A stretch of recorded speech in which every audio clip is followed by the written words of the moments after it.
The following is a presentation of CW Sports. Brought to you by Ram Trucks, built to serve. A couple teams coming off great wins earlier this week. The Georgia Tech Yellow Jackets are in Raleigh on a very busy night of college basketball on Tobacco Road, taking on the NC State Wolfpack. Top four in the ACC at the end get the double bye at the tournament in Washington, D.C. NC State enters the night currently in 5th place in this league. Virginia got its 6th consecutive win earlier today. Georgia Tech got a huge win on Tuesday over number 3 North Carolina. Tar Heels have won this evening. We'll talk about it a little bit. Let's get to the keys to the game tonight. Here with Jordan Cornett. Keys brought to you by Sky Rizzi. What does folks need to know? For Georgia Tech, they need to know they got to be good with the basketball. They got to take care of it. For this season, they're averaging about 12 turnovers a game when they're struggling. It's a failure to take care of the basketball. That'll allow runouts for an NC State team that wants to speed it up, take care of it. They have to chase second chance opportunities. An average size for their starting 5 goes about 6'7". They can dominate the offensive glass, one of the best offensive rebounding teams in the conference. As for the pack, discipline and ball screen defense. Coach Stoudemire's Georgia Tech squad throws a healthy dose of ball screens to get their guards activated. You got to be locked in discipline there. And then activate the star on the floor, one of the best scorers in the conference, DJ Horn. We got a quick timeout, then starting lineups in the opening tip. Kevin Keats, Damon Stoudemire have been friends a very long time. For the first time, they go head-to-head. ACC College Hoops coming up.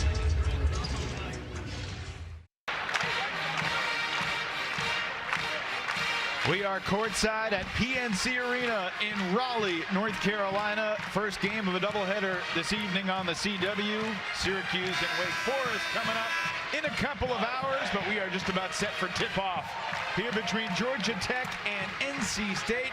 A look at our starting 5 brought to you by Walmart. We don't just have everything, we have your thing.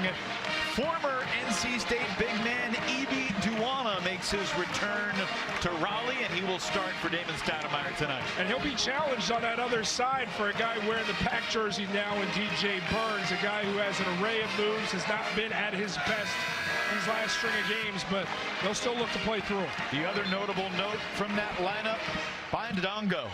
Injured against Carolina, played 5 minutes. It's amazing that they won against the number 3 team in the league without him.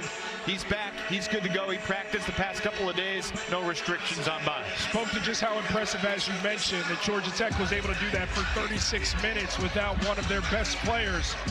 He provides a lot for this group. They'll look to get him going early on.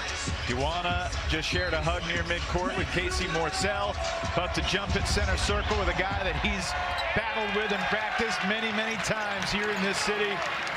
What a night it's going to be here on Tobacco Road. College basketball, we got a rocking atmosphere here inside PNC. NC State looking to make it 2 wins in a row after 3 consecutive losses. Good win over Miami on Tuesday. DJ Horn coming off another excellent scoring game, and he tips in his own miss to get us started.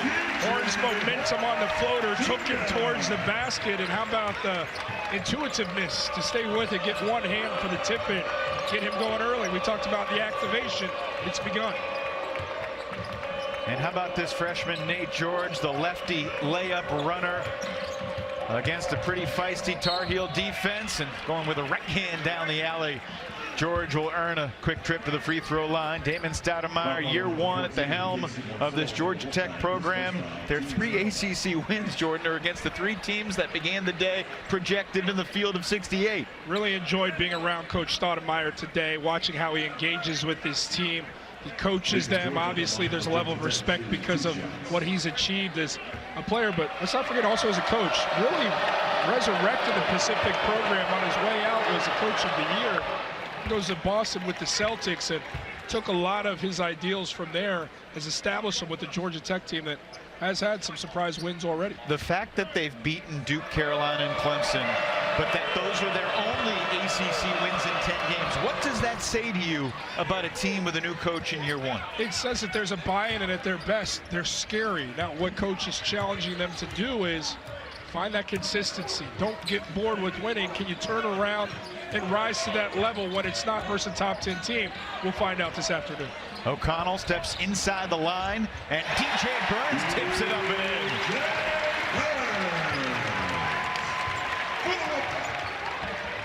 soft touch even on the tap. He's just crafty. Crafty player. Played a lot of college basketball. Today, the 146th of his college basketball career, to emphasize your point. By Dongo, if you're not familiar with him, a very talented freshman from Senegal, played prep ball in Connecticut. One of the more talented freshmen in the ACC, misses his first shot and burns the rebound quickly to O'Connell. Good block out from Burns. DJ Horn pulls up and hits. Reeves elects negligently to go under this screen, giving Horn a nice cushion to step in and bang down for distance. DJ Horn has made 3 3-pointers in each of his past 4 ball games. He's got a quick 5 points today. Baseline jumper won't go, and Duana not getting the hometown whistle anymore. And that was right in front of the official. The old push in the back with the ball screening off the rim. Sold it well, too. The opposition to earn the whistle. Proper call. Kevin Keats was critiquing your fashion. What do you think about his Wolfpack top he's got on over there? Coach is always on point with the outfit from head to toe. Coach is always a winner in my book when it comes to the fashion game. He's one of the all-time great guys, too. Love hanging out with him. He's going for his 200th career win as a college basketball coach at the D1 level here tonight. 199 up, 114 down for Kevin Keats. A little bit of a dig here. But Burns is going to do his thing. Always an eager passer. O'Connell can't connect, and Dongo pulls down the rebound. I'd go further to say I'd like to see Burns flex his early muscle. Try and really chase baskets. Dongo filling the lane, gets his first 2. So the DJs have scored all 7 for NC State. The freshmen have scored all 5 for the Jackets. Casey Moiselle, welcome to the action. There needs to be more of a sense of urgency from this Rambling Wreck crew in defending through screens to challenge those 3-point shots. Kyle Sturdivant off the mark. He had a fantastic game scoring the ball on Tuesday, had 18 points in the upset win over Carolina. First loss of the season in ACC play for the Tar Heels.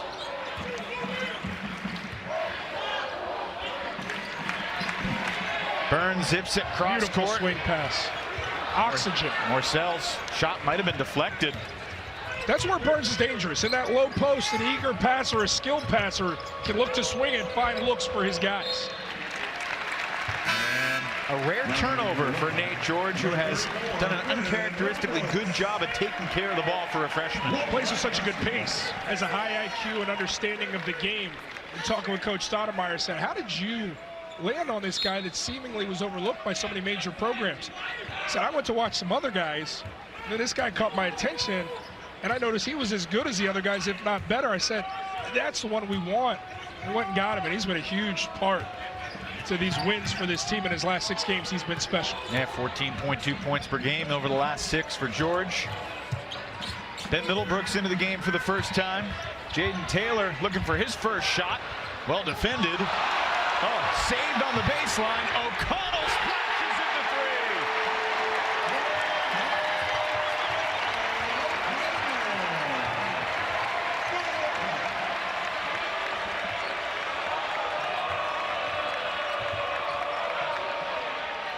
3. George able to silence this rowdy Wolfpack crowd.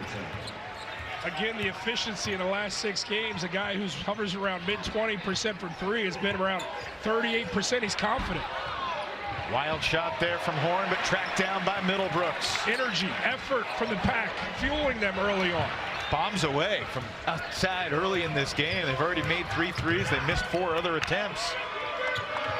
Less than 5 minutes in. It's Dongo from the corner. He comes up short. A nice job by NC State's Taylor blocking out, and the foul is going on Dongo in the backcourt. You love the energy. Jaden Taylor, no. Jaden Taylor, yes, with the save. Finds O'Connell. 3-piece nugget, the pack. Working this Saturday evening. Overtime.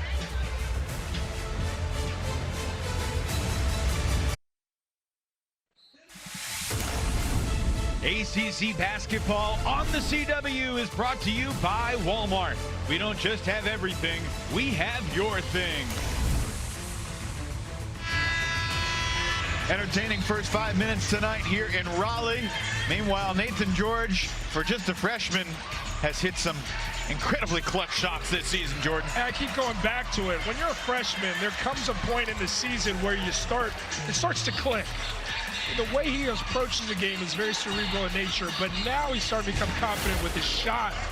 And so now he becomes that much more dynamic. Not only can he score it, but as a setup, man, he makes that offense that much more dynamic for Georgia Tech. We always hear the term freshman wall, but his best basketball has been over the past 3 weeks. Goes to coaching, right? Coach Stoudemire saw what he could be, and it started to mold him in that likeness, and it's really... It's a late whistle, but it's the right whistle as Gapari was hit, crash into the cup, and free throws here for the young man from New Zealand. Running the floor, absolutely the foul. I don't know what the boos are coming from with the home crowd here. Gapari. Well, the tardiness of the whistle is why they were booing. Doesn't matter, they got the call right. First on O'Connell. This is a really intriguing young prospect too. Tafara, Gapari. Damon Stoudemire has said he's one of the better players on the team. He could be one of the better players in the league. It's about turning the potential into production. And he's kind of a microcosm of what this team is. They need to find and chase consistency to be great because the talent is there. Gapari had 8 rebounds against Carolina on Tuesday night. Middlebrooks swallowed up by Gapari. There's your length of the 6'9" Gapari. Didn't try to just block the shot. Tried to literally inhale that thing. Took it with 2 hands. Give me that. I mean, that clean left hand to right hand takeaway. How many of your all-time blocks were like that? Never had one like that. Nothing that resembled that. Mine were deflections, not blocks. Middlebrooks kicks it. Nice extra pass. Straightaway 3. Won't fall for Taylor. That's why O'Connell's on the floor, to generate high-level shots for his guys. Did so there, just couldn't punctuate the offensive sequence. Sturdivant kicks it. Gapari. Rebounded by Middlebrooks.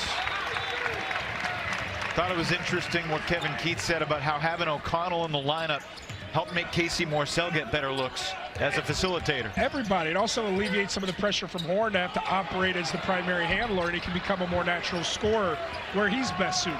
Wolfpack have cooled off after a scintillating start. There's the block from Diarra, but the stick back is good for Tyjon Claude.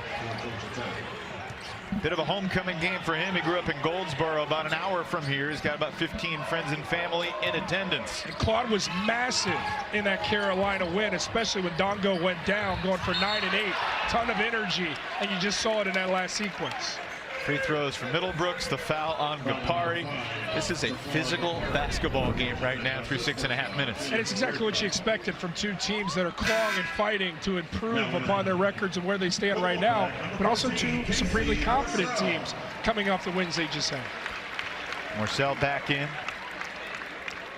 Thought it was interesting what Damon Stoudemire said yesterday in terms of moving on from the big win over North Carolina. He said we're looking for a little bit more maturity and expectations. I feel like we can get a little bit of a run, but in order to get a winning streak, got to win 2. Yeah, the beauty of this one is this is an electric crowd here. NC State has showed up today. So there is that present juice from the road team in Georgia Tech that's hyped up to try and get one on the road in conference. Taylor, long 2. Airmails it. Some indecision over whose ball it was going to be. If it was State's ball, there would have been 2 tenths on the shot clock.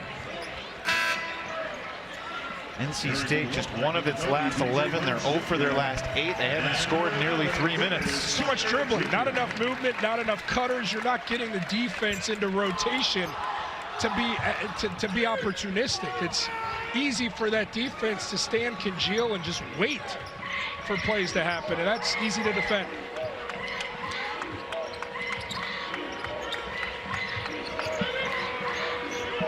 Was just thinking Miles Kelly hadn't taken a shot yet. Snaps that streak with a miss. Burns back in the ball game. It's the beauty of Burns.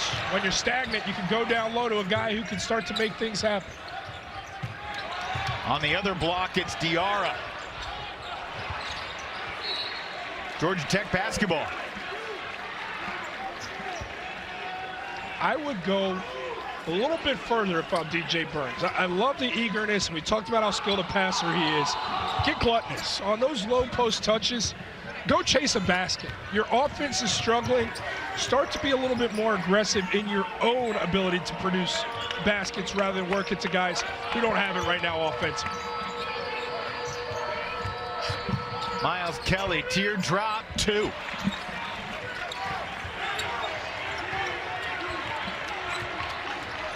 Nothing run for Georgia Tech. Back within 1. Diarra, not this time either. Burns keeps it alive, and we'll get a trip to the free throw line after we get ourselves a timeout. Both teams are red hot from the outside. Now it's turned into a little bit of a rock fight. 1-point game here in Raleigh.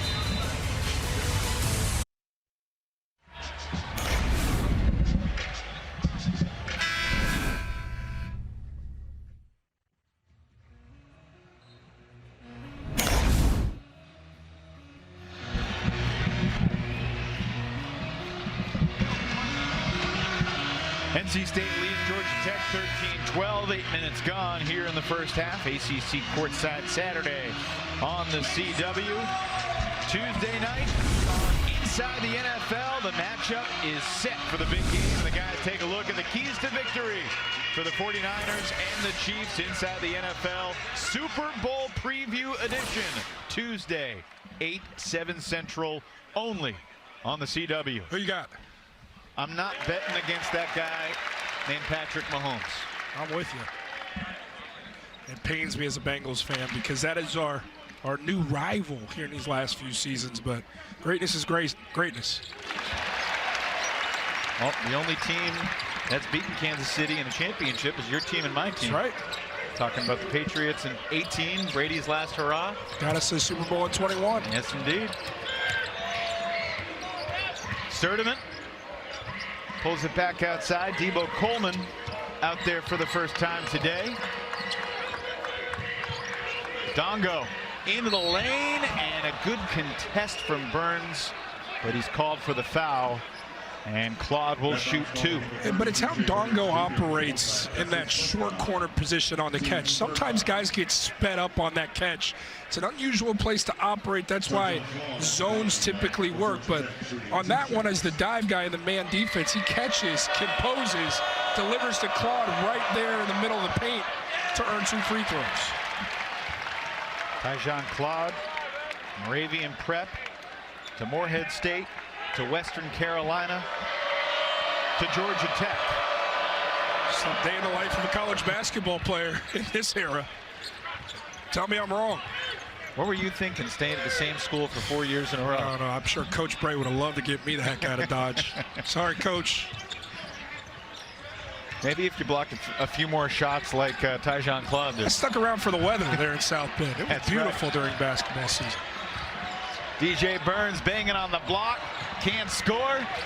NC State has missed its last 11 shots, Jordan. That's been the difference between this year's iteration of DJ Burns compared to last year. The efficiency has taken a 7% dip. Those were finishes last year, unable to convert those this season, and it's plagued this group. Why do you think that is? I think conditioning has played a role in it. I think DJ has all the talent in the world. If he can commit to better conditioning himself, he'd return back to that star, because that's who he was. Star for the Pack a season ago. Strong one-handed rebound. Kelly's deflection goes right back to Taylor. Count the basket and 1. The Pack need to chase chances for early offense. It may not look pretty. It may not look how it was designed up. But the ability to get these athletes out in the open floor can reignite an offense that's currently stuck in third gear. Snapped a long field goal drought for the Wolfpack. I've enjoyed watching Jaden Taylor this year. He's a guy that plays really hard every possession. He's a competitor, and I do want to go back to DJ Burns, who's leaving the floor right now. He is a charismatic young man. Yes. In talking with Coach, he's a joy to coach, so he's a good young man. I just think there's, wow, how about Taylor? Showing off the defense, showing off the effort. In the backcourt. I just know what DJ Burns can be and how it can lift this team. And I know that he wants it, and if he locks back in, the final stretch for the season for him could be magical and get this team back into the tournament in March. Kowacie Reeves stripped on his way to the rim. Third Georgia Tech turnover, second in as many possessions. DJ Horn won't cash in the three. Hard landing for the freshman Dennis Parker Jr. Slow to get up, but he is up. But the game's becoming an NC State game now. This is the type of energy, this is the type of game they want. They've got Georgia Tech on their heels. They're turning them over. Third straight Georgia Tech turnover. Jackets only had one turnover in the first 9 minutes. Swing, one more. Morsell fakes it, takes it, swatted, but a foul called. Dongo met him at the summit. We talked to Coach Stoudemire at the beginning of the game. He says NC State could be sitting there, stuck on a number, but then when they start playing fast, watch out, they've gotten there. The contact, tough to see from that angle, because at the apex, that was clean. It's a second foul on Dongo. It was the body coming into the elevation where the whistle was warranted. So Casey Morsell to the line. He was honored before the game here, presented a ball in honor of his 1,000th career point, which he scored in January against the Tar Heels. Here's our look. Morsell coming in there with bad intentions. And yeah, there was body from the left arm, though, that extended out to prevent Morsell from getting towards the rim. Don't get enamored with the right hand blocking the shot. It's what led to the separation, preventing Morsell from getting there. Right call. I'm curious if that same play happened in the NBA, whether we get a green light special on it. Well, I'll tell you what, if you're talking about how NBA's officiated compared to this, there's no such thing as defense in the NBA. Come on, Jordan. Guys are stepping on the floor, dropping 95 right now. Come on. Players, not teams, players. Now you extend it out a little bit, starting to get some conversions. Now they can really apply that pressure. 7-0 run for the Pat. Georgia Tech has gotten sloppy. Georgia Tech has gotten sped up. That's the biggest problem, which has led to the sloppiness. Absolutely, Evan. 10 to shoot. The freshman George finds his space and puts it in. Iron sharpening iron. Taylor all up in him, and what you're taught as an offensive player, when that type of pressure is applied, rip through and attack the lead foot. Exactly what George did there to convert the floater. He scored in double figures just twice in his first 12 ball games, but 5 of his last 6. He is really heating up as we shift into February. Shot clock down to 7 here for NC State.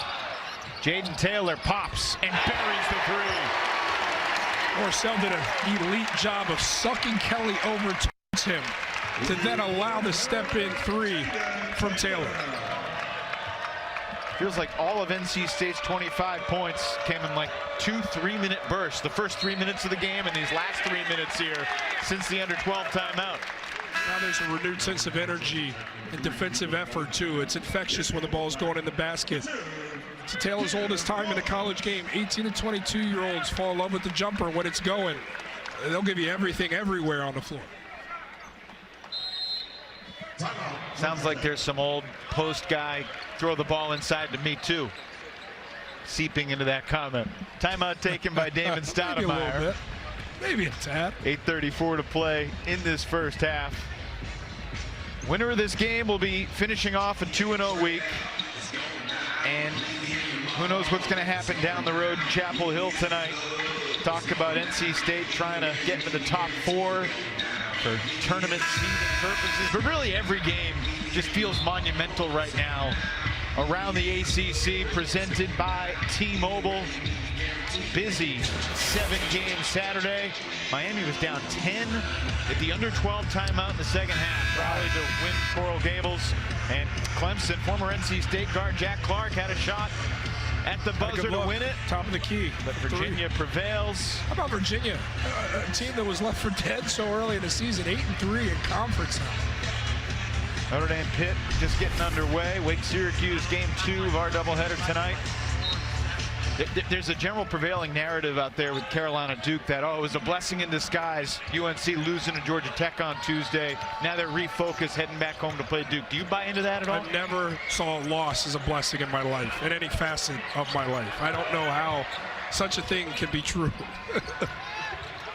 That's why I said it's a narrative. I don't know if it's Spoken true. from a guy who's taken several L's, trust me. I've never found the good in any of them.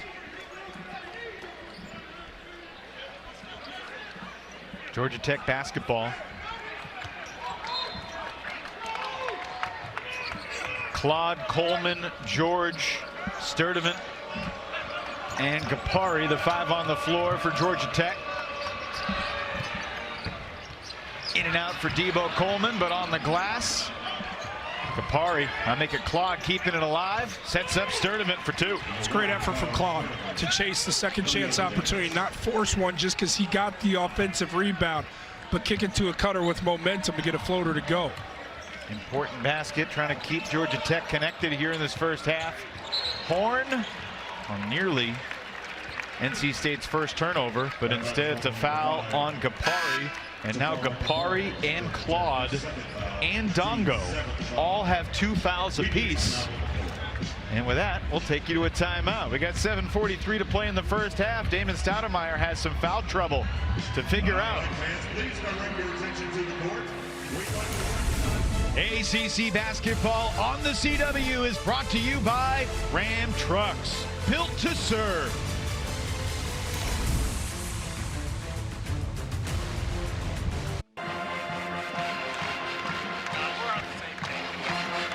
Eight-point lead for the Wolfpack. 7:43 to play in the first half in front of a raucous PNC Arena crowd. Let's take a look at the significant stats brought to you by JP Morgan Wealth Management. Notice the turnovers for NC State. They're taking care of the ball. It's not been an offensive clinic by any stretch of the imagination for either team, but some stats worth noting additionally upon that. 0 turnovers in this game for the Pack through almost 13 minutes of play. That's massive. But also look at the shots attempted. 16 for Georgia Tech, 25 from NC State. How are they taking nearly 10 more shots? They're turning the opposition over, which is translated to 7 points off of those turnovers. And second chance, 9 second chance off 7 offensive rebounds for the Pack. The idea is take more shots at the goal. Even if you're shooting a bad percentage, you're probably going to beat the opposition. That's what's happening right now with the Pack. Well, full court pressure out of the timeout, 10-point lead. Gapari shows the versatility and earns a trip to the line. Late whistle, but it's on Diarra, and that's his first. That makes you an alluring prospect. A sophomore who's 6'9", and Tafara Gapari, who can handle full court pressure, take it the length of the floor, maybe use 2 dribbles once you come across the timeline to extend at the rim and draw the foul. That is a sequence that's eye-popping to me. His parents are from Zimbabwe. They moved from Zimbabwe to New Zealand right before Tafara was born. When his older sister was a toddler, they moved. When he was a kid, Jordan, he played rugby, cricket, and water polo along with basketball, but he's found a home on the hardwood. I don't know. Look, maybe this is a soft basketball guy in me. I look at his build. How does rugby work for a guy? I mean, he's got some muscle to him, but he's pretty long and wiry. Am I missing something? Did you see him dribble from midcourt to the rim there? You're not allowed to tackle in this sport. Well, if they can't catch you, they can't tackle you. Yeah, that's true. Casey Morcell. Tough turnaround for 2. Good move in isolation there from Morcell. Repetition move, saw him working on that. Nearly another backcourt turnover. Now, Morcell made the shot there, but as he was making the move, I wanted to ask you, too much dribbling, or was that in the flow? No, that was in the flow. When he was playing to a side, there was no help side there. That's 1v1 basketball, and he was victorious. Debo Coleman bullies his way to the basket and has it poked away by Diarra. It'll stay with Tech 11 to shoot. Credit the Pack defensively. They have not allowed any easy offerings at the rim for this Georgia Tech squad in a half-court setting. DJ Burns coming back in.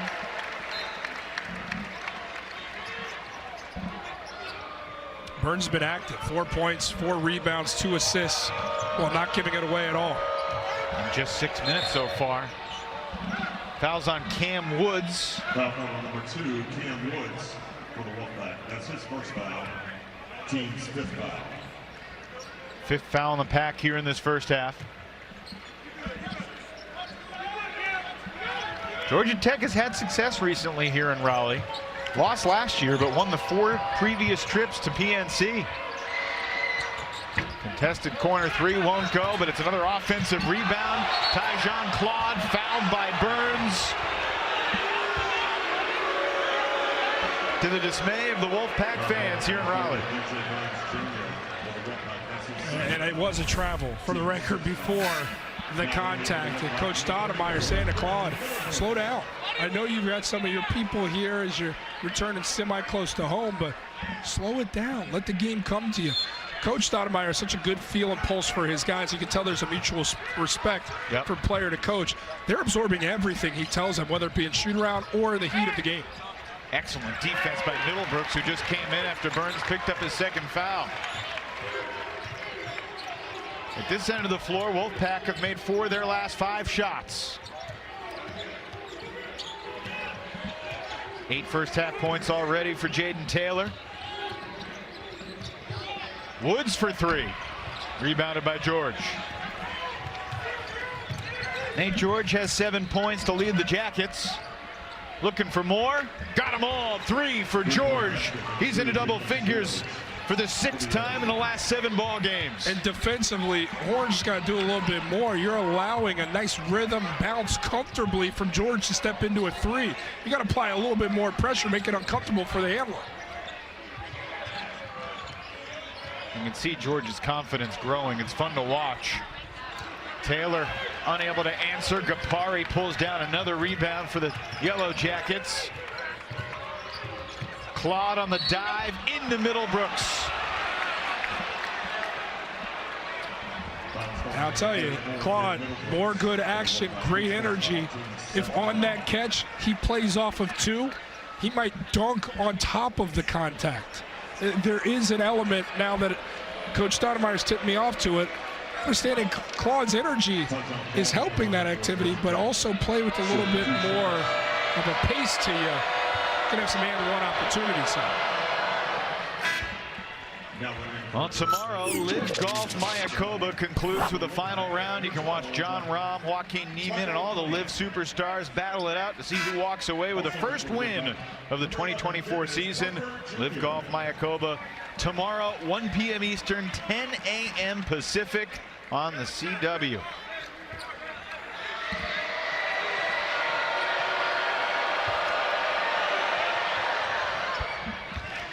Claude brings Georgia Tech back within 6. Been an entertaining opening 15 minutes. Only meeting of the regular season between these two schools.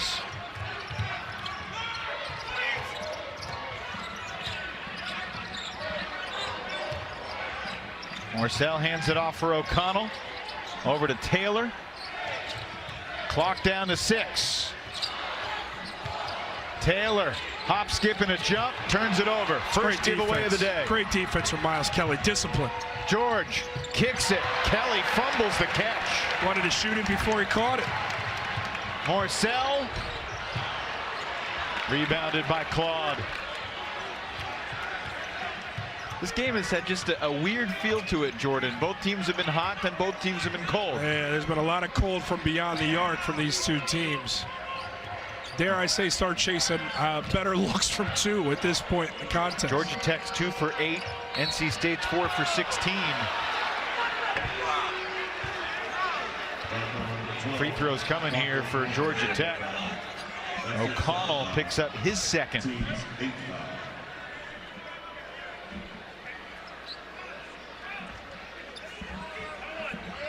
So George gets his 2nd trip to the line. He's 2 for 2 so far. So 1-1. And he earns the 2nd. You are watching ACC basketball on the CW, brought to you by Ram Trucks, built to serve. Georgia Tech 10-11. NC State 14-7. Yellow Jackets have more wins over ranked opponents than anyone in the ACC except North Carolina. Make some sense of that at 10-11 overall. That they've got a talented group that once they understand the rigors of a conference season, come year two, nobody's going to want to play a Coach Stoudemire-led team. Although I'd say right now, nobody wants to play them, understanding what they're capable of. And the Pack in the midst of it here this evening. Parker's three blocked by Gapari. Tafari Gapari has done a little bit of everything in this first half. You know what I've been impressed with? Not only his, but Georgia Tech's effort and energy, making this highly competitive in the first stanza.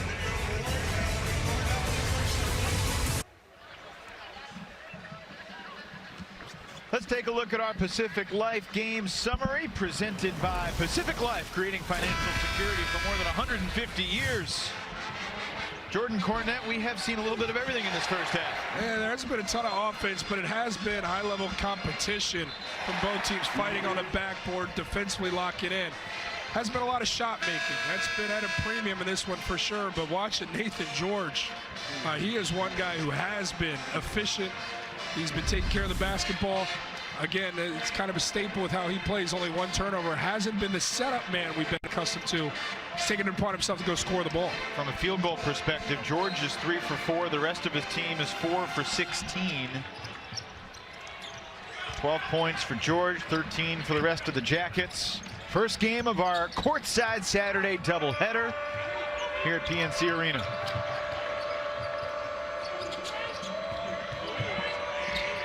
Kick to the corner. Georgia Tech cannot buy a bucket from three. Gapari comes right back to it and brings the Jackets within 2. A forgotten art to the game, following your own shot. Not only did he follow it, but the defense gave up on a 50-50, which allowed him a gap to just go lay the basketball. It's a 9-0 run for Georgia Tech and a turnover. Jordan, you were open. But I don't know if you can knock it in from here. Yeah, I'm not as skilled and agile to leap over the scorer's table, grab the ball, in your hand prime, it to my guy Lee Cassell over there. No, not even in my prime. We are fortunate to be here courtside. Great perspective, great environment.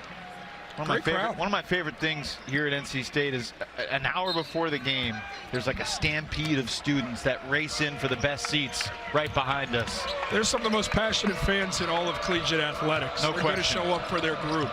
Admire that passion. I've experienced it in a lot of different ways. I bet. Kelly hangs in the air and scores. The fact that Georgia Tech is tied and Miles Kelly has been pretty quiet says something about what the Jackets are building around him. Absolutely. But there's a belief within this group. I mean, when you go against Georgia Tech, they're never going to lay down in a game. Middlebrooks met by an Army. A lot of contact. And on the second effort, we get a foul. Impressive rim protecting defense on the initial attack, though. Yeah, and they're really closing help side. They're contesting everything and not giving up anything easy at the rim. First go, clean. But Middlebrooks, to his credit, sticking with the play, eventually earned that whistle. NC State 7 for 7 at the free throw line so far tonight.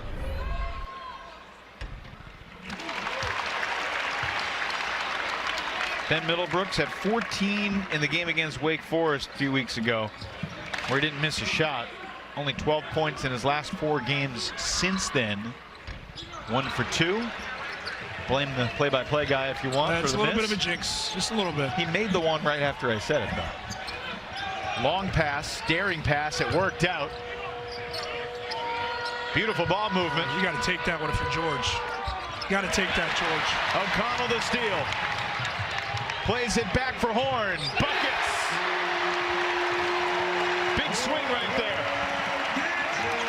You got a taste of O'Connell, the distributor, to step into it and then allow Horn leave it back to the three-point shooter. Arrow belongs to Georgia Tech. And Ev, you just can't do this if you're 3 of 4 in the lone bright spot offensive. You can't pass it up. George had the shot, then O'Connell in transition looks, draws 2 defenders, eyes in the back of his head, understanding. Horn stepping into a 3. It's a great look for my colleague here, leaves it for him and dials down from distance. That's the value O'Connell brings as the primary handler. A true setup man that delivers great looks for the other 4 guys on the floor. And you think that's too unselfish? Too unselfish for from George. Perfectly unselfish for O'Connell on the other side. With the clock winding down, Kelly, tough 2. Tough 2. And the foul. Love that young man's game. Love how Kelly plays the game. Opportunistic when he needs to be. Another guy who could be a little bit more selfish with his, but he's a long 6'6" wing that can score from all 3 levels and remain composed through the contact to get the old-fashioned 3-point play opportunity. You're watching ACC basketball on the CW, brought to you by Ram Trucks, built to serve. Kelly unable to complete the 3-point play. He's still with 6 points. Jackets still trailed by 2, but the 4th NC State turnover. In transition, Sturdivant. Rebounded by Horn.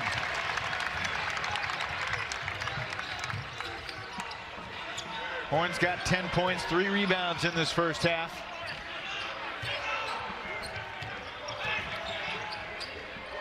Looking to add to it, perhaps. Working on the freshman. Welcome to the show. And he comes up short.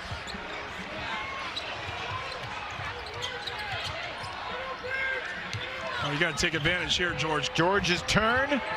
Beautiful ball movement. Kelly connects.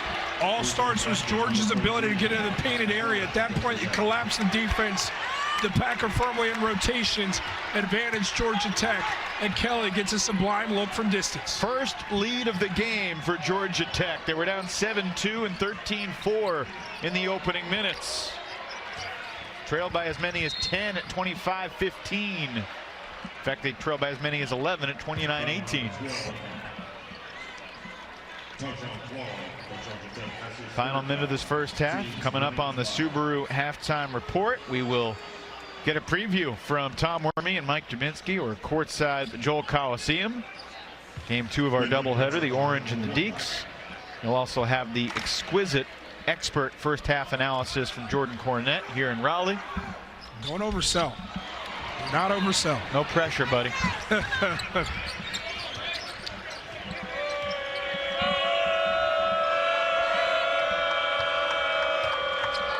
Well, NC State is 1 for 3 from the free throw line since I mentioned they started 7 for 7. Sturdivant defended well. 7 to shoot. Kelly versus Horn. Back to Sturdivant. Finds some space and puts it in. What an impressive shot. How about the composure with the shot clock winding down? Sturdivant almost knew he could get that at the very last frame off with the float game. Damon Stoudemire's godson doing big things for Georgia Tech. Jackets by 3, timeout State with 9 seconds left in this first half. Well, the ACC basketball action continues all weekend. Women's basketball showdown tomorrow. Bitter rivals colliding in Tallahassee. Miami coming off a big win at Wake Forest on Thursday. They beat Duke this past Sunday. And Brooke Wyckoff has a fantastic team as well. The Hurricanes and the Seminoles at a special time, 11 a.m. Eastern. Breakfast basketball on the West Coast, 8 a.m. Pacific on the CW. Coach Wyckoff, hell of a coach. Also from the great city of Cincinnati, Ohio. I knew you were going there. He's a heck of a player coming up, a legend as a player, and has turned into one heck of a coach. Got to throw some respect to Katie Meyer as well, the longest tenured coach in ACC women's basketball right now. What a year they had last year. All the way to the Elite Eight for the first time in program history. Of course, Jim Larenega's Hurricanes went one step further. Last year. Well, you think about, Tuesday night, both these teams here beat a team that's been in the Final Four the past couple of years. It's true.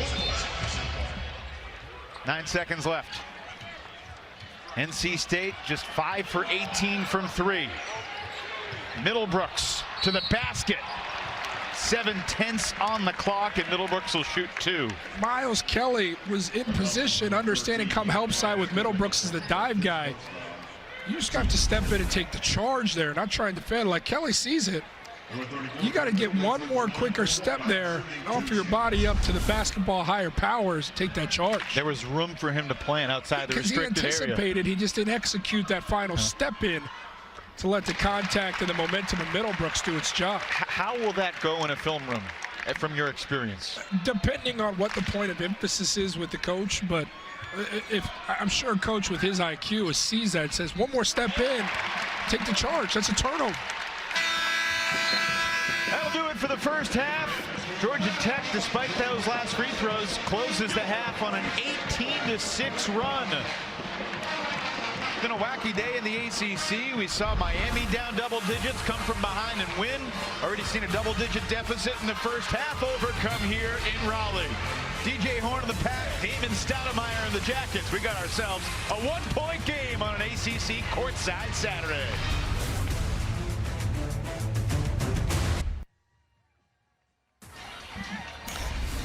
This is the Subaru Halftime Report, brought to you by Subaru. Love, it's what makes Subaru, Subaru. Entertaining 20 minutes so far tonight. Georgia Tech 36, NC State 35. Evan Lepler and Jordan Cornette with you courtside here at PNC Arena. Of course, this is just game one of a double header on a courtside Saturday. Syracuse and Wake Forest from the Joel Coliseum.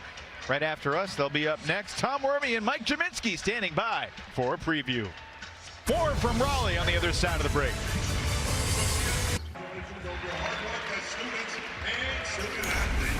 Welcome back, everyone, to the Subaru Halftime Report with Georgia Tech leading NC State by 1. Tomorrow, the Live Golf Mayakoba concludes with the final round. Let's get the update on all the action from Mexico. Great to hear from Arlo White. We are back here in Raleigh, where it was a beautiful day today. 50s and sunny, but had a feeling the tropical destination of Mayakoba was perfect. Second half coming up from PNC after this.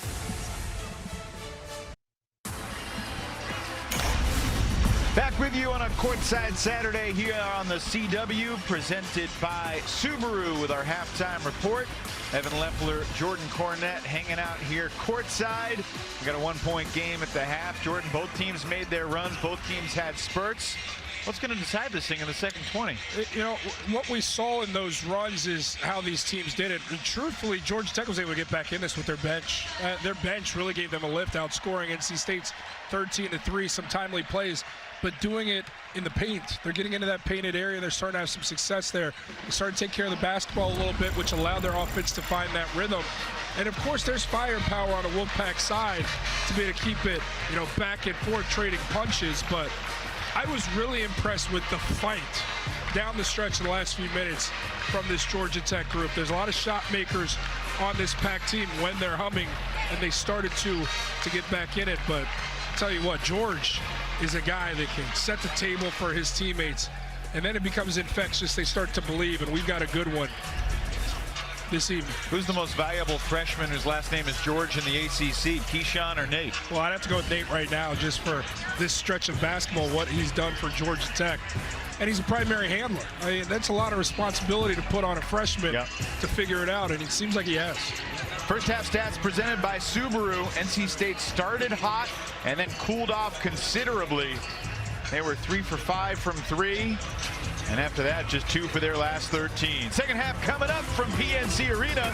This has been the Subaru Halftime Report.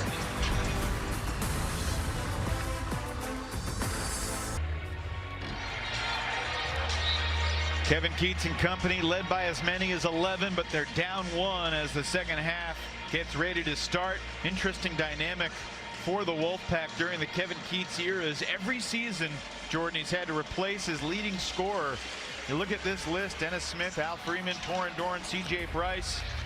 All of them led the team in scoring and then bolted, often for the NBA. Now, this was pre-NIL, pre-transfer portal, and now it's kind of become the norm. But for it to be this many years for a guy, Kevin Keith says a few different things, but what really stands out to me is he's brought in some really special talent here with this Pack team over the years. You can likely think about next year too, because DJ Horn leading this team in scoring, the grad transfer after a couple years at Illinois State, a couple years at Arizona State. Chatted with DJ a couple weeks ago when I was here for the Virginia Tech game, and the first thing he talked about was how college basketball feels different here in Raleigh than anywhere else he's been because of the passion of these fans. Educated too, like they understand the game. They understand all the games and all the teams that they support down here. And at the forefront, obviously, is men's, women's basketball and football. But there's a ton of great sports here in the area. Casey Morsell, quick shot, no good. Rebound for Georgia Tech's Kelly. It's an important 20 minutes here for both teams. And for NC State, this is the middle game of a 3-game stretch at home. Miami, Georgia Tech, and Pitt. Every game counts. Every moment matters. Kowacie Reeves was silent in the first half. Gets his first points of the game 30 seconds into the second half. And that feels big, a ton of game, obviously, an entire second half. But to come out making shots after the run Georgia Tech went on to begin, that's got to feel good for this group. Couple outside shots missed in the opening minute for NC State. Dongo pads his rebounding stats, then kicks it back out, and Reeves can't go back to back. Taylor challenged at the rim, met by Dongo. Here comes Georgia Tech. George filling the lane, dishes, and unable to finish. Duana lost his footing there coming down on the catch as he caught it, then trying to elevate. Simply stunted. First field goal attempt. Duana only played a couple minutes in the first half, and there's the outside shot that the Wolfpack fans have been looking for. DJ Horn brings the Pack back within one.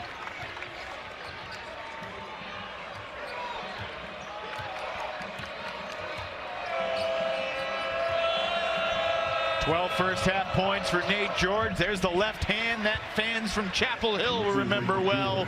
Nate George, 14 points.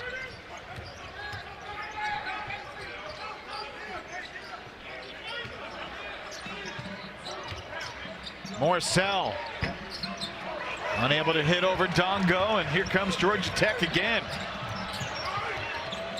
Kelly, pull up. Rebound for Duana.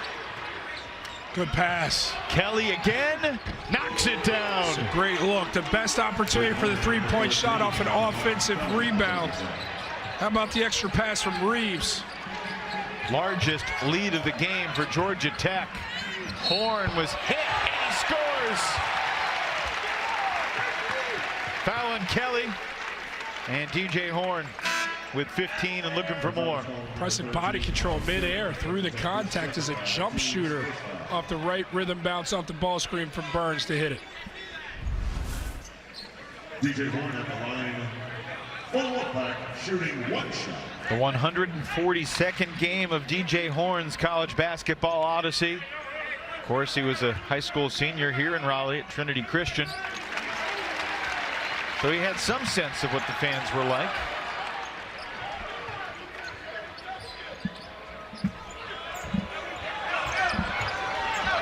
So far, would you say that Georgia Tech has overall done a pretty good job of handling NC State's pressure? No question.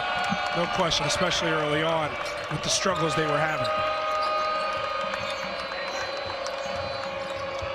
George, not this time. Rebound battle, and Diarra emerges with possession.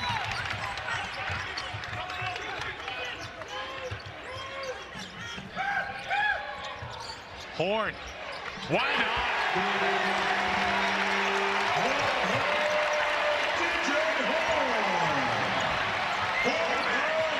19 for DJ Horn.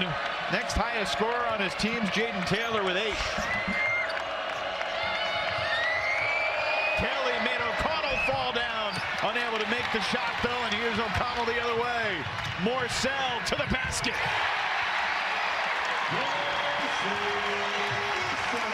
Tall effort from Morcell, hustling to get out and fill a lane, and he's rewarded by O'Connell, who in perpetuity has his head up looking for the early offense. Too strong on the layup. Gotta keep running. You're probably tired. You gotta keep running if you're the Pack. 8-0 run in the last 76 seconds. DJ gives it to DJ.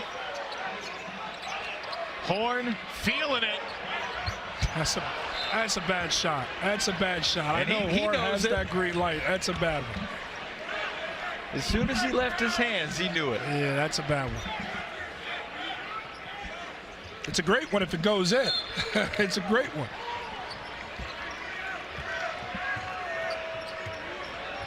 Four minutes gone here in the second half. Horn has 9 of NC State's 11 since halftime. Kelly absorbs the bump, stays with it. Nathan George, nifty dribble, step back. O'Connell secures the rebound thanks to the blockouts from Burns and Diarra. Morcell going past Dongo. Dongo gets a piece of it.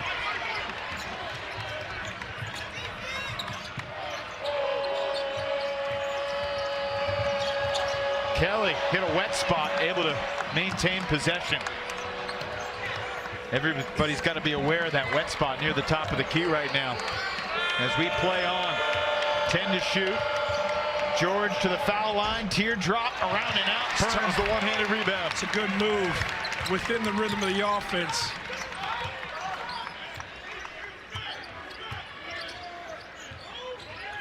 Horn to Burns. And we get a foul. I think they're going to call it on the floor. Take a deep breath, everybody. 8-0 run for the Wolfpack. NC State back up 2.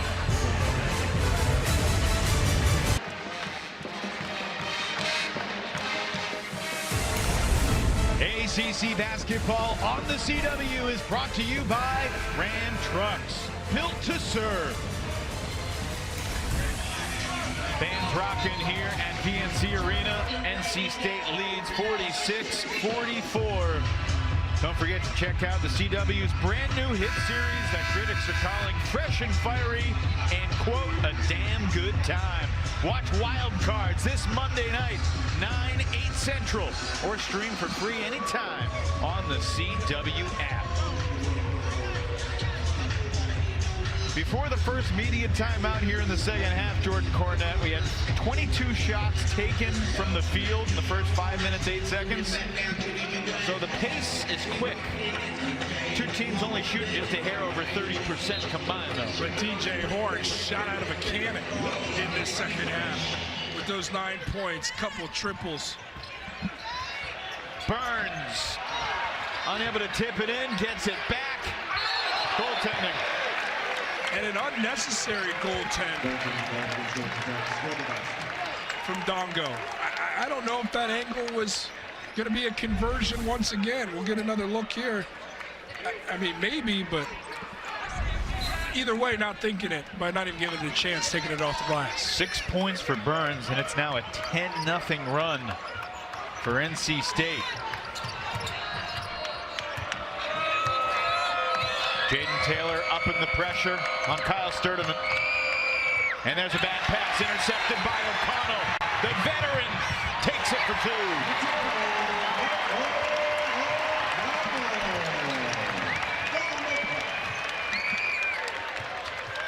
Georgia Tech had to know that NC State would have another run like this. The question is, how will the Jackets respond?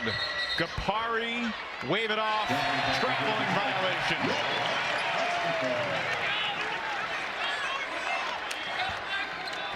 The look says it all. It's not exactly Jim Boeheim in terms of the facial expressions reacting to calls yet, but he'll get there.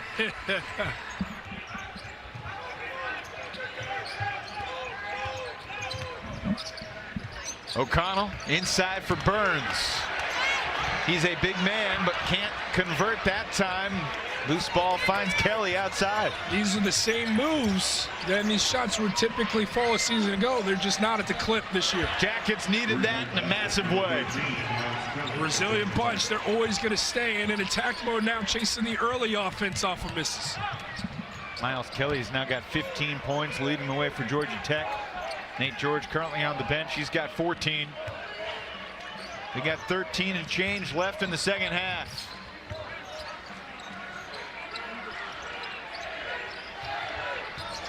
O'Connell looking to drive and pass, but Taylor's going to need to shoot.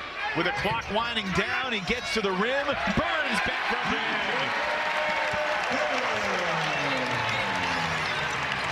Burns did a good job of carving out some of that real estate, loitering on that low block. 8 Simply points, catch and finish. 8 points, 8 rebounds for DJ Burns. He's been more active here in the second half.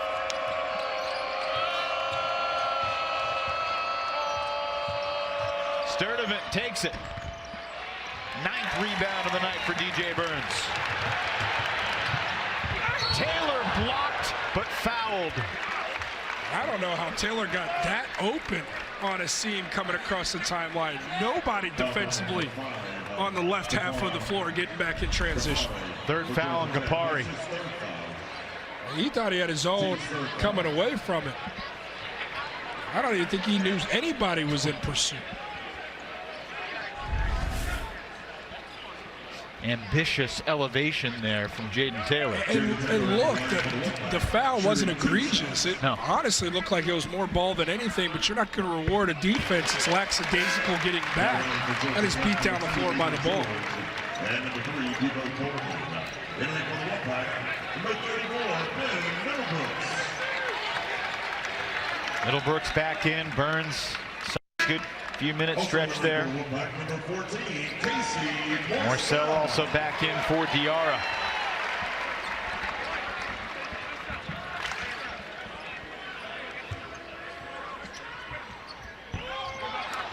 Claude rebounds the missed free throw, 1 of 2. 6-point lead for NC State.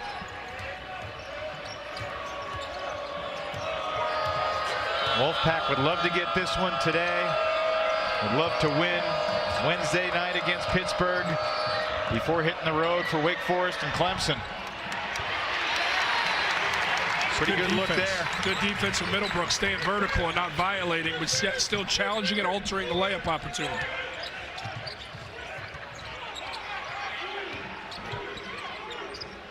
Taylor fakes it, kicks it. Now he'll take it, make it.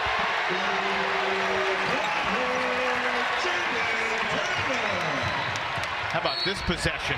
Gapari met at the rim by Middlebrooks. Shot clock at 25.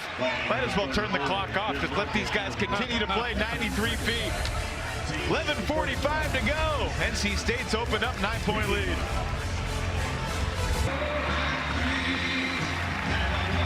You're watching ACC basketball here on the CW, brought to you by Ram Trucks, built to serve.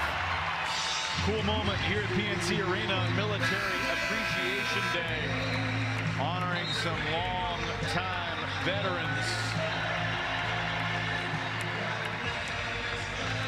Great atmosphere, as always, in this building. And look at this graphic, Jordan. It has been truly a game of runs. 13-4 at the top for NC State.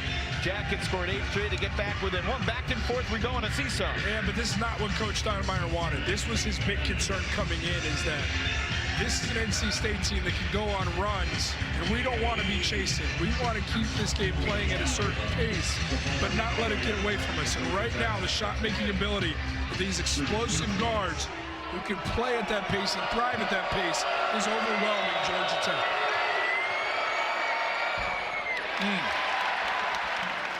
Jackets 9 of 14 from the free throw line now. On Tuesday, Georgia Tech was 15 of 17. Carolina was 9 for 17. Certainly played a part. Yes, no question.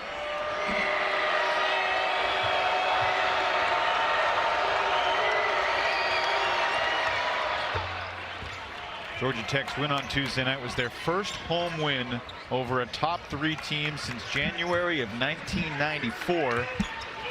Back at the old Thriller Dome, Alexander Memorial Coliseum. Jacket trying to follow it up here on the road, but NC State has an 8-point lead and the basketball. Middlebrooks backing down Claude. Kapari rips down the rebound.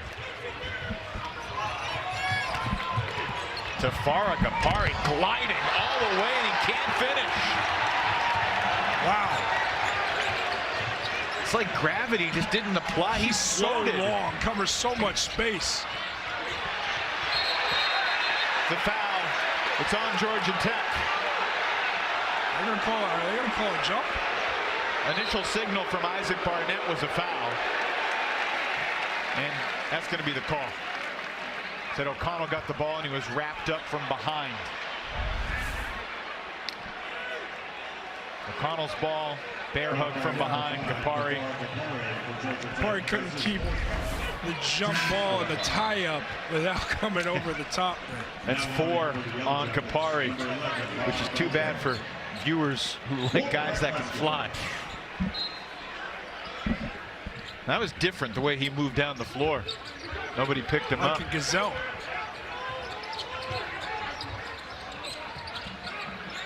Casey Morsell. It's a nice move. 11 for Casey. Double figures now in 5 consecutive games. Guards really coming alive for the Pack, propelling them to this lead as they continue to build. Now at double figures.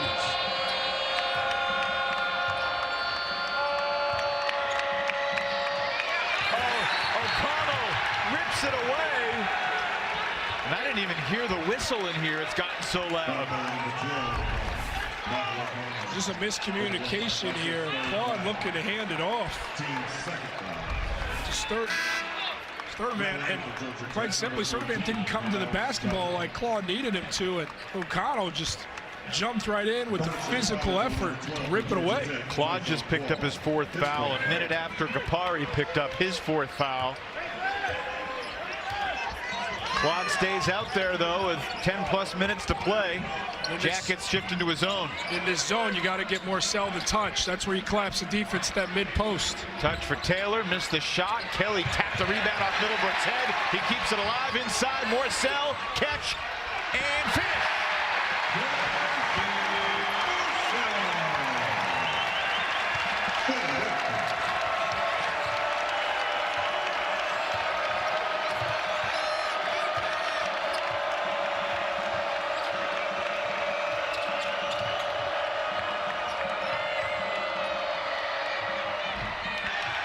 Coleman comes up short. Horn looking to add to the largest lead for the Wolfpack. It's a 22-4 run over the last 8+ minutes. These guards not taking their foot off the gas, most especially off these misses, pushing on that initial thrust, looking for a bucket. Horn, step back. He's halfway down, wouldn't stay. Even the misses looking good now for the Pack offensively. Well said. Who is going to step up and stabilize things for Georgia Tech offensively? Miles Kelly's a nice candidate. Give him a ball screen here, let him operate, try to get downhill. He threw it off Morsell's foot, but we don't get a whistle. Outlet pass to Taylor. Showtime! Timeout, Georgia Tech. You are watching NC State basketball. Jaden Taylor, the one-hand jelly. Place is alive. Place is alive.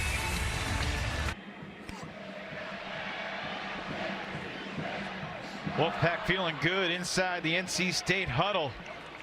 Where you're looking at Kevin Keats, the left side or the right side? Looked good either way. Very meta look there. Around the ACC presented by T-Mobile. I was thinking Inception, but you go meta, that works too. I'll tell you what I didn't understand was Inception. All these years later, still don't understand. Carolina just doubled their lead. They were a 3-point game, now a 6-point game. Andrea Harrison in from 3. Meanwhile, the remaining quad 1 schedule will give NC State plenty of opportunities to build a resume. But Ed, you can't look to February 10th yet. This is a 3-game stretch the Pack are currently on. That if they don't handle business, some of that may not matter. Yes, there's beauty in having 5 quad 1 opportunities right there. But you got to complete this one. You got Pitt at home. You finish that 3-game stretch, which started with Miami. Then you can start to look to those quad 1 opportunities. But you can't take on any bad losses. And to this point, NC State truly has not.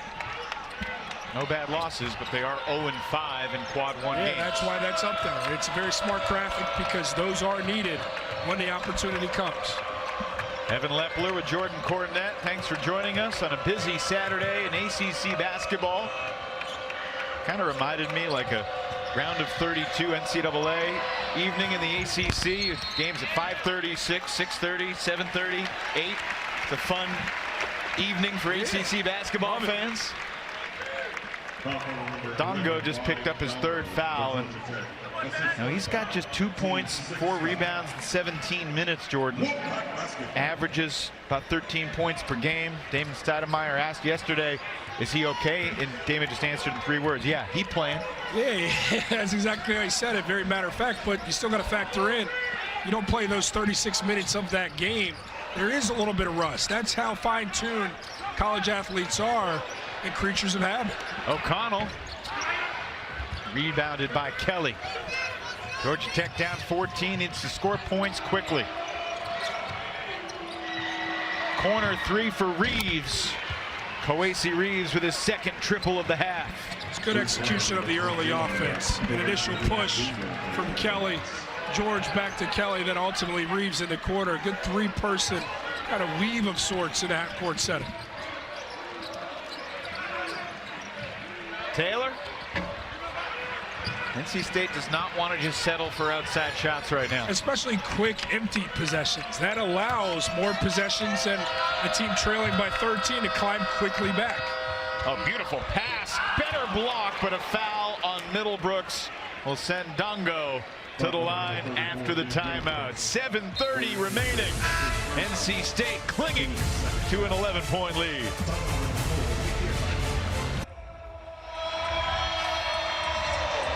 (62-51) NC State in front here at PNC Arena. Quick look at our Pacific Life game summary presented by Pacific Life, creating financial security for more than 150 years. A lot of offensive firepower. It starts with those guards, and when they are humming, watch out. And when they are out in the open floor, making plays like this on their home floor, forget about it. That's where the Pack currently are right now. Now this game is far from over. A couple of those quick looks that aren't high-level shots, allowing Georgia Tech to take the miss and chase the other way. We've seen this game be run for run. Georgia Tech, a team that doesn't quit, can find themselves right back in it.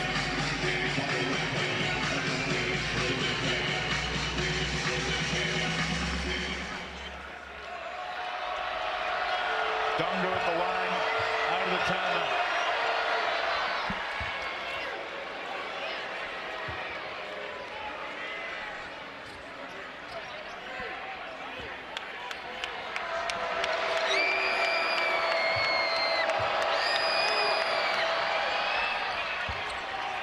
Smooth stroke for Dongo. Makes them both. Just a 59% free throw shooter for the season, though.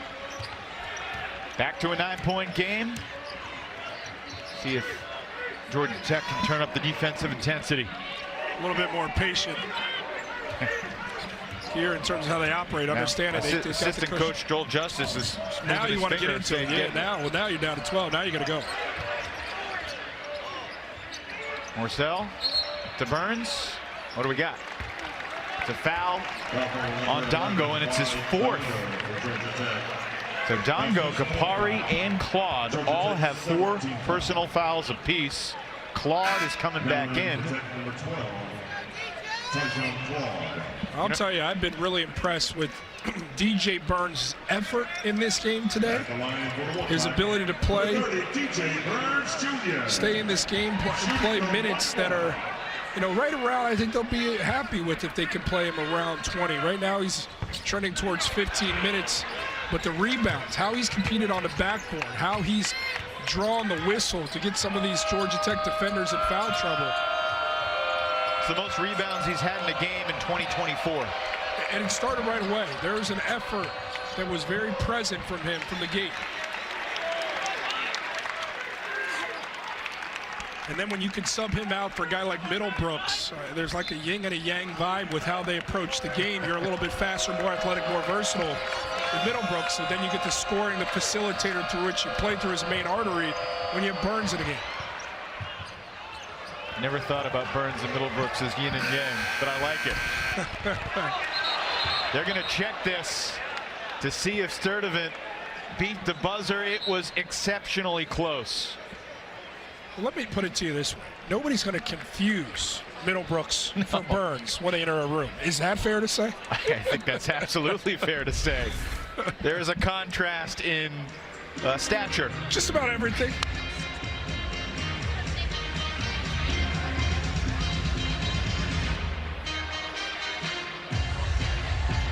Three-tenths, two-tenths, 1/10.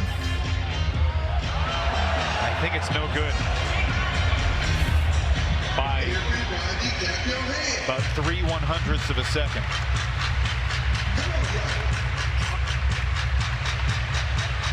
It's a big shot. Would have brought Georgia Tech within 7 if it stays. They did not make a clear signal on the floor, so it's not clear what their initial decision was. And worth reiterating, 6.5 minutes in regulation is an eternity, especially with how topsy-turvy the game has played to this point.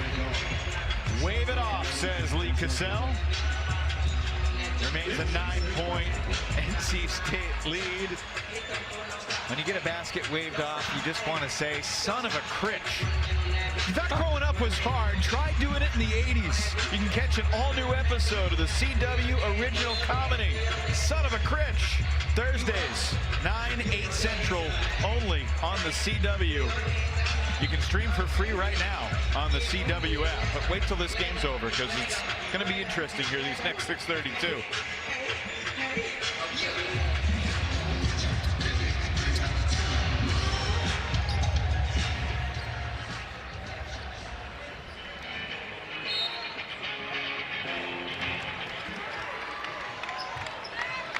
About 20 minutes away, too, from tip-off over in Winston-Salem. It's about 90 minutes down the road to the west. Deacons and Orange. O'Connell pounding the dribble. Finally gets it to Morcell. Burns sets the screen. 8 to shoot. Taylor gets a touch. Horn hasn't touched the ball this possession. Taylor forced to fire, and he knocks it down. Sometimes you just got to look and say good defense, simply better offense. That's just what it was. One team shot at the buzzer of the shot clock doesn't count. NC State goes. Right. Good point, Ev. Sturdivant and one. Sturdivant got O'Connell on the hip and never relented as he pursued that angle. Taking a look on the other side, I mean, this is just Jaden Taylor spin to win. And on the other side, Sturdivant sturdy on the drive, keeping him on the hip and playing through the contact. See what you did there. Number 1, Kyle Sturdivant at the line for Georgia Tech, shooting 2 shots. Sturdivant double figures 3 of his last 5 games coming into today. That gives him 7 points this evening. 3-point play cuts the deficit to 8. I tell you, Georgia Tech's not going to go away as they extend out to the zone, throwing a bunch of different defensive looks at the pack to try and confuse them. Taylor wide open. Bang! No confusion, clearly. Good swing, good reversal. Lack of a sense of urgency from the defense to close out, and Taylor steps comfortably into the 3-point look. 19 for Jaden Taylor. Kelly answers. It's a big-time move. Shifty, great use of the head fake to beat the initial defender, and O'Connell then play off 2 from the short corner with the floater off him. To reiterate your point, Georgia Tech not going away. NC State trying to keep him at a healthy arm's length. Both Horn and Taylor, 19 points apiece. Taylor's been the hot hand recently, shakes his defender and scores! Oh, that was pretty!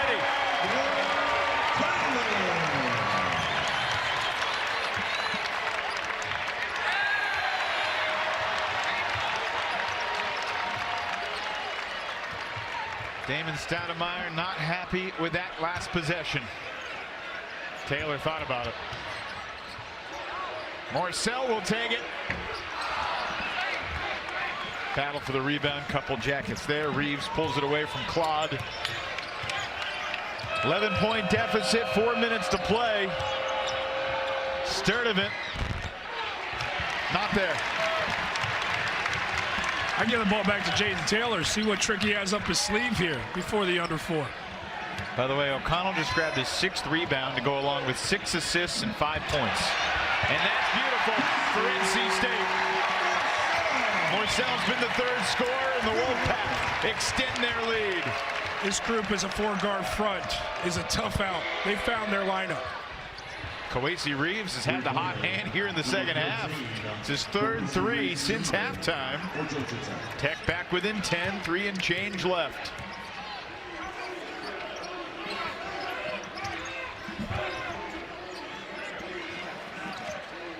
DJ Horn, rebound Kelly.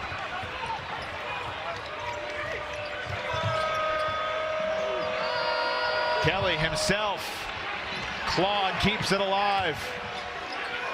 Time starting to be a factor for Georgia Tech.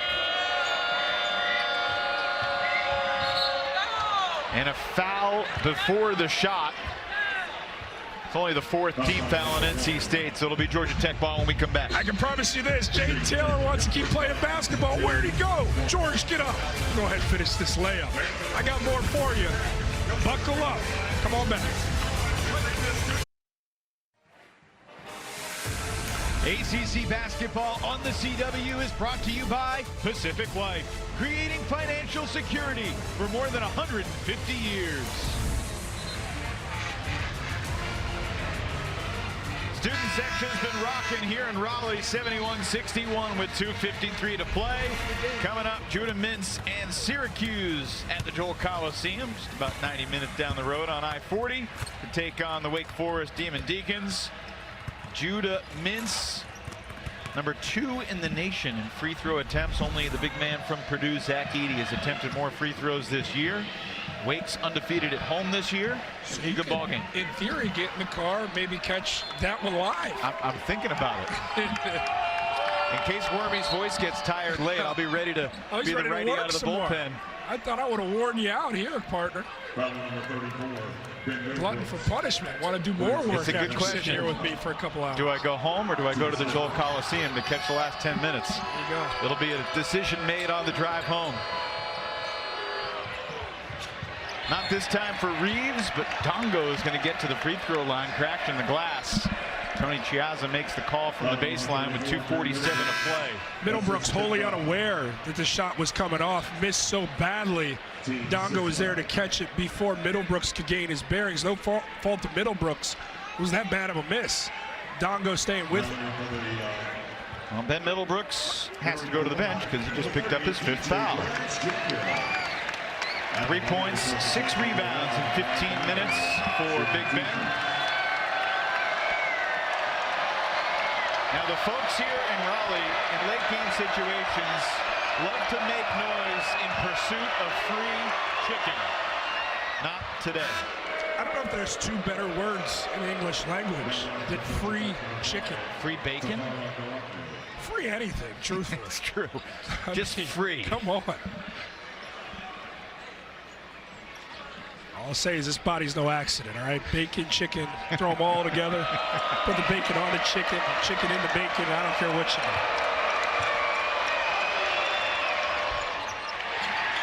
1 for 2.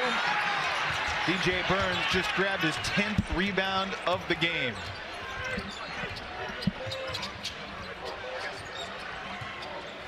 Really love the game O'Connell has played. His defense, his energy, his offensive decision-making have all been wonderful. Dongo grabs the rebound. Georgia Tech needs points, and they need them quick. They're certainly not out of this. Down 9 with 2 and change left. Oh, Nate George doesn't get the call, but he gets the 3. Just like that, it's a 2-possession game. Damon Stoudemire ready to play defense. Kevin Keats will take a timeout with 2:04 remaining. It had been a while since Nate George had gone on the attack. He cooled off a little bit. He's got 17 points now on the night. And of course, he has been the man in late game situations this year. Think about the shot late at Littlejohn. And he looked off the defender as if he was going to pass it. The step backs, I mean, he's become a confident scorer now. And this was Tuesday. Which was massive with the offhand. Again, he's a 3-level guy. And then he hits a shot like this, all of a sudden make it interesting. The cross, collects, delivers. I would challenge George to be a little bit more aggressive in these final 2 minutes. Yeah. 5 of 11. And look, the percentage isn't great, but it's not bad. But he's found something. I mean, he's 3 of 4 from 3. Like, you got to find a way to get him and Kelly the looks here down the stretch. State led by as many as 14 at 62-48.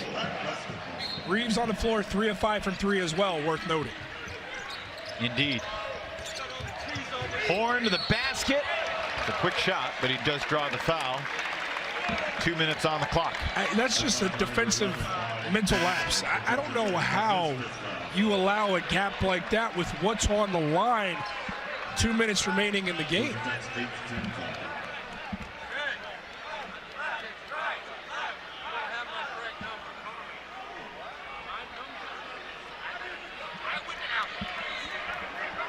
Dongo just fouled out. Home fans love delighting when a visiting player fouls out.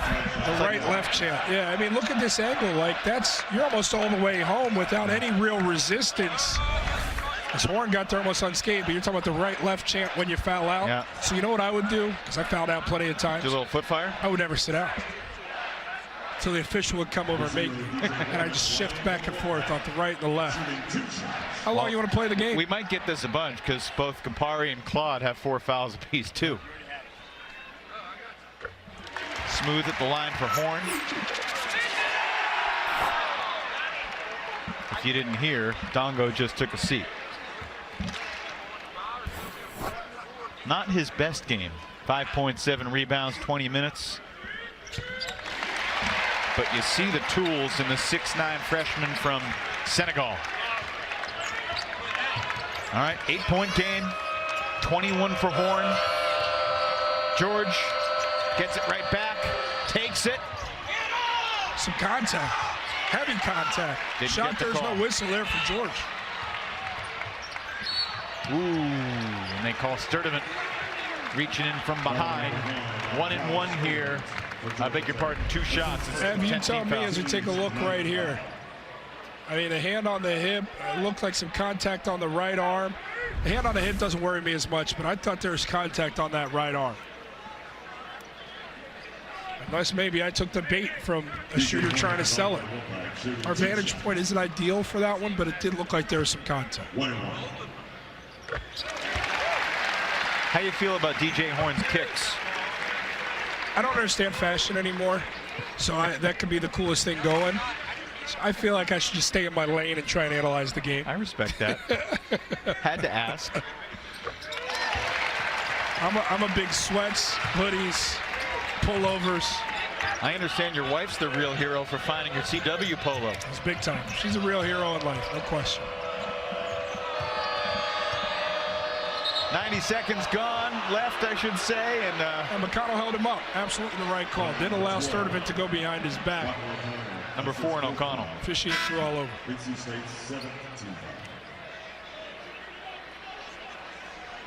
This will be a 1-and-1 in a 10-point game with 1:31 left.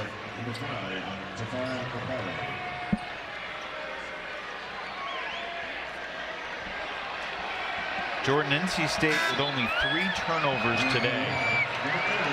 It's going to be the 18th time in 22 games this year that NC State has fewer turnovers than their opponent. It's incredible to only turn a basketball over 3 times. Nearly score 80. Their season low previously is 4, so they could set the new season. And play at the speed they're playing. It's incredible. Missed the front end of the 1-and-1. Unfortunately, the fine print in the deal for free chicken means you need to have 2 consecutive misses at the line. So I apologize to all the fine folks here in Raleigh, but they have not earned free chicken quite yet. Talk about motivating a group. I don't know how you implement that into everybody's work life, but dangle free chicken, you're going to get the best version of everybody. Taylor rejected, gets it back, and he stepped out of bounds. Now on for Georgia Tech, number 14, Khaleesi Reeves Jr. Entering for the Wolfpack, number 23. Got to have a quick hitter here, down 10. Time clearly not on your side with 62 ticks left in the game. Unless it's a very clear layup path, you got to hunt a 3 here, and you got to do it quickly. 1 minute remaining in the game. 1 minute. Without be any wasted dribbles. 8-point game. 53.8 left. Try to chase a steal if you have it early on. Force a timeout here. That's good. Good action defensive. NC State uses its penultimate timeout,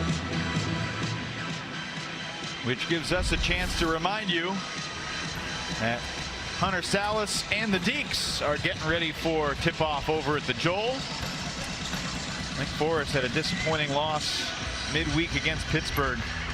Wake has been a different team, Jordan, at home versus on the road this year. They've dominated ACC opponents by about 20 points per game at the Joel, but they are just 1-3 away from the Joel Coliseum in ACC play, including a loss at Pitt on Wednesday night. But that's how you build your resume. Going out there and getting those road opportunities within conference, because it broadens the net. You go out there and you win on the road against a team 1 through 75 in the net. An opportunity for a quad 1, but it also just proves that, hey, we can win someplace that's not our home floor. You find out with a lot of bubble teams, really good at home, they can't go chase them outside of their friendly confine. Wake Forest is 50 in the net right now, so it's a quad 1 chance for Syracuse tonight. NC State will have a quad 1 chance at Wake next Saturday afternoon at 4 o'clock. Jeff Capel will bring his Pitt Panthers here to Raleigh on Wednesday night for a 7 o'clock tip. 3rd and final game of this 3-game homestand spanning the months, and a quick foul will send DJ Horn back to the line. He's already surpassed 20 points for the 7th straight time this year. Got 23 as he heads to the line. He's 7 of 7 at the stripe tonight. DJ Horn at the line for the Wolfpack, shooting 2 shots.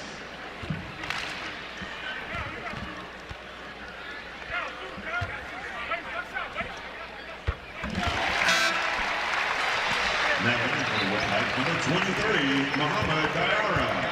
In for Georgia Tech, number 3. Carolina's opened up an 11-point lead on Duke. Second half just beginning.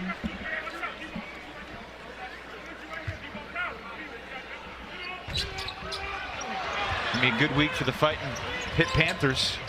They can finish off your old team, the Irish. Kelly for 3. Puts it in. 44 seconds left. They're not going to go away. Tech. They're not going to go away. Look, we've seen crazier things happen. That's just a lack of defensive execution, which is going to frustrate Coach Keens. Like, fan out the shooters. You should be able to get that quick of a 3 in transition, understanding the only thing you want to eliminate is the easy 3-point look. Jordan, let's take a look at our player of the game, brought to you by Progressive Insurance. Save when you bundle auto, home, and motorcycle insurance. Visit progressive.com. We're giving it to Jaden Taylor because of the sequence he had. He had 8 quick points in a stretch in the first half, and in the second half, 3 possessions in a row to help break this game open. Yeah, he set the tone in both halves. It's that old Bill Belichick mindset of how you start a game and how you finish or start a half. and he absolutely did that, setting the tone for his group. But there's been a lot of impressive individual performances. You could easily turn and say, oh, what about DJ Horn going for 24 points, 8 of 9 from the free throw line, 5 rebounds? What about Casey Morcell? Struggled from 3, 1 of 7, but 15 points on around 50% shooting. And how about the rebounding of DJ Burns, almost finishing with the double-double if he can get 2 more points, but already has garnered those 10 rebounds. Some pretty impressive individual performances that add to the collective that propel you to this 6-point lead with under a minute to play. If NC State can continue to avoid turning the ball over, which they've been very good at today, I like their chances. Offer them free chicken. No, that's run its course. All right, fair enough. I'll tell you, Ev, you tell any team in college basketball that you're going to only turn it over 3 times. It really doesn't matter if you're a well-oiled offensive machine that's a bunch of shot makers. You're giving yourself a chance every time down to have a full possession. You're eliminating the empty ones. You're giving yourself a rhythm. You're taking a shot every time down. That is massive. Speaking of massive, 7-foot-tall transfer from Gonzaga via LSU, Efton Reed III. That is Efton massive. What'd you say? That's massive. Yes. He's a big dude. He's like 7'1". Even to you, that's a pretty big dude. Trying to get me on the hiccup. What'd you say? I'm not going back down the path. And a whistle with 34.9 to go. The fans here are ready to go home and cheer against Duke and Carolina. I was going to say, they're not even going to turn the game on. They don't care. Well, they're ready to go cheer against both. Yeah, they're going to go about their night. There's no other game on except this one. And that's what I love about the Pack fan base. Hey, here's a nugget for you, courtesy of our fantastic statistician. It's the first time all season that NC State has had 2 different players score at least 20.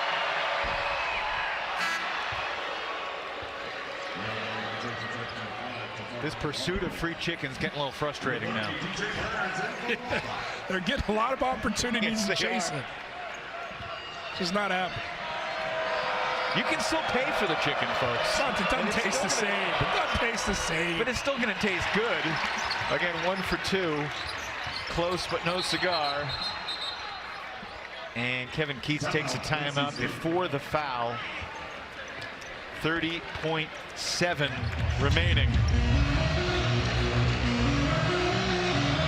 Give me your 30,000 view perspective on what Kevin Keats has right now and what NC State could potentially be over the course of the next month. I think he's found a lineup, a 4-guard lineup, playing with a Burns, playing with Middlebrooks in there, playing with a whomever. 4-guard front with O'Connell in that starting lineup, and O'Connell being the ball-dominant guy as a distributor to allow those wings who are so dangerous, that 3-prong attack of Horn, of Taylor, and of Morcell to truly thrive.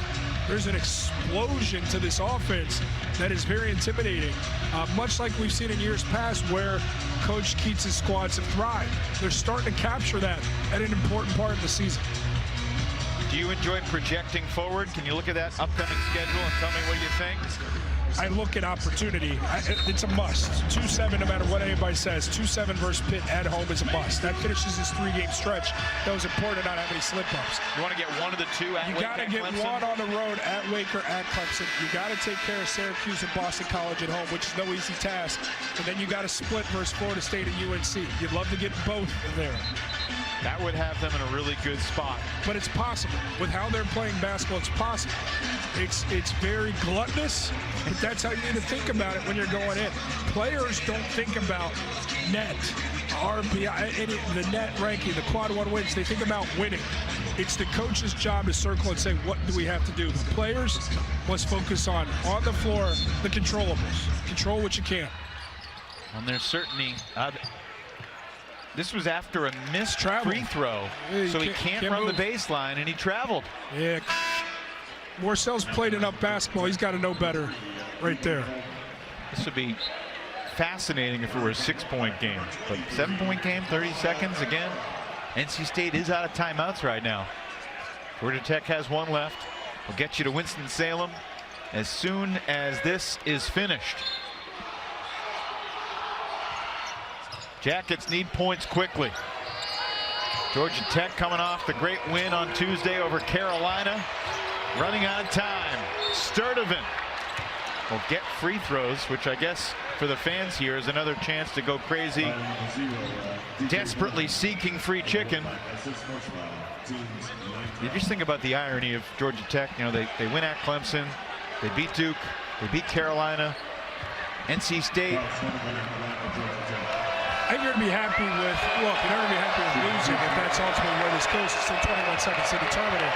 But there's been a level of competitive fight and edge from Georgia Tech on the heels of that performance at home versus UNC that is promising.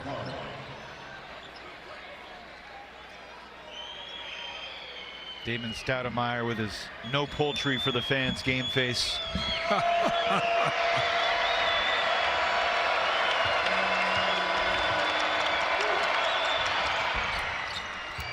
5-point game.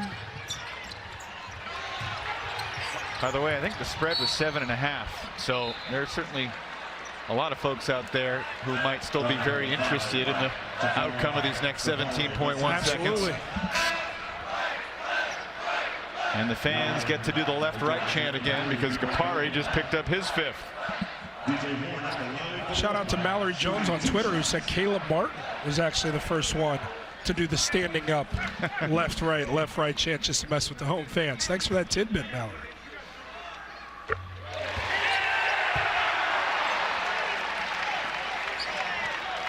.25 now for Horn.